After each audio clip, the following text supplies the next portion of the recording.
Hi again, World History 2 students. Mr. Deegan here. Hi again, World History 2 students. Mr. Deegan here. Please get out your Vid Notes Unit 2 packet, Renaissance and Reform. And once you have that out, please turn to page 4. We're going to be working from page 4 and 5 today. And page 4 and 5 have on it lesson number 2, entitled Early Christianity and Other World Religions. In front of you, you see a map of the world in 1500, showing all of the 5 major world religions and where they are located. The Eastern religions of Buddhism in yellow and Hinduism in red. The youngest of the 5 major world religions in green, Islam. Judaism in blue, and Christianity with the cross in black. Let's review before we head on to talk about the major world religions. We talked last lesson about the Renaissance, and Leonardo da Vinci's Mona Lisa is going to tell us that the Renaissance took place from the 1300s to the 1500s.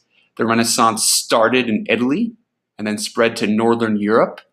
And Renaissance in French literally means rebirth when you translate it to English. And it was a time of rediscovering classical knowledge. The capital C means we're talking about the knowledge of ancient Greek and Rome. And one of the traits of the Renaissance was humanism. Erasmus was a philosopher who talked about the study of art, literature, history, and philosophy. His focus was on nature, not just on the supernatural.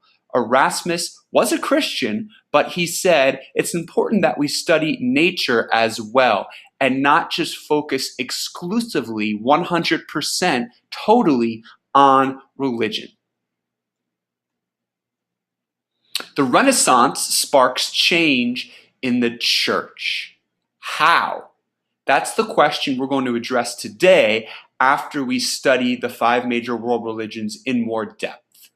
You see a picture here of the head of the Catholic Church, the Pope, with piles of money around him, and a Catholic monk saying, "This isn't right." And Erasmus was an early Christian critic of the Catholic Church. It had become corrupt and too powerful. We'll talk more about that today. Here are the 5 major world religions and their symbols. Christianity with the cross, Islam with the crescent moon and star, Hinduism with the symbol. Whenever you recite a religious text, you use the sound effect and there's also the symbol to show it. The Dharma wheel of Buddhism. We'll talk more about the 8 spokes of this wheel and what they symbolize. And Judaism has as its symbol the Star of David. What is religion? Let's back up and define what this is. Religion is a set of beliefs about the cause, nature, and the purpose of the universe, often containing a moral code. Religion answers many questions that we have about life. Here are 3 that I think are important that religion does address. What is the purpose of my life? Religion provides purpose. What happens when I die? All religions offer an explanation of the afterlife, what happens after death. And religion also attempts to explain the seemingly inexplicable. In other words, question number 3, why do bad things happen? Why do bad things happen to good people? So these are 3 questions religion seeks to answer. All religions have a moral code, and all religions are similar because of the golden rule. And these are quotes from different religious texts, all that relate to the golden rule. Let's start with the green circle, Christianity. Here's a quote from a Christian text. As ye would that men should do to you, do ye also to them likewise. Here is the Dharma wheel of Buddhism. Make thine own self the measure of the others, and so abstain from causing hurt to them. Here's the of Hinduism. Do not to others what ye do not wish done to yourself, and wish for others too what ye desire and long for yourself. Islam says in one of its religious texts, none of you truly believes until he wishes for his brother what he wishes for himself. And Judaism, the text of Judaism says, love thy neighbor as thyself. World religions in 1500. We just spoke of this map and the locations of these 5 major world religions. Let's look at world religions today. 33% of the world population is Christian, followed by Islam at 21%. People say they are not religious. 16% of people say that. Hindus make up 14% of the world population. Moving on to Buddhism, Buddhists make up 6% of the world population.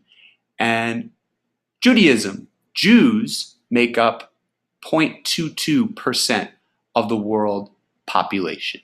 And this is according to 2005 data. So it might be slightly different today. But this just gives you an overview of the major world religions and who practices what. Now let's dig a little deeper into these 5 major religions. Hinduism. There's no single founder for Hinduism. Hinduism started in 2600 BC, before the birth of Christ, and its founding location is in India. The characteristics of Hinduism. The holy book of Hinduism is the Bhagavad Gita. The Bhagavad Gita. Hindus do have a caste system in their religion. There are 900 million people in the world who say they are Hindu. Hinduism has the belief in one God who takes on many forms. And there are 2 major traits of Hinduism. The idea of reincarnation, rebirth based upon your karma. And what is karma? Well, karma is the knowledge that all thoughts and actions result in future consequence. In other words, what you do affects your future. Karma and reincarnation are traits of Hinduism. Let's talk now about Buddhism. The founder of Buddhism is Siddhartha Gautama, also known as the Buddha. You see him here. When did Buddhism start?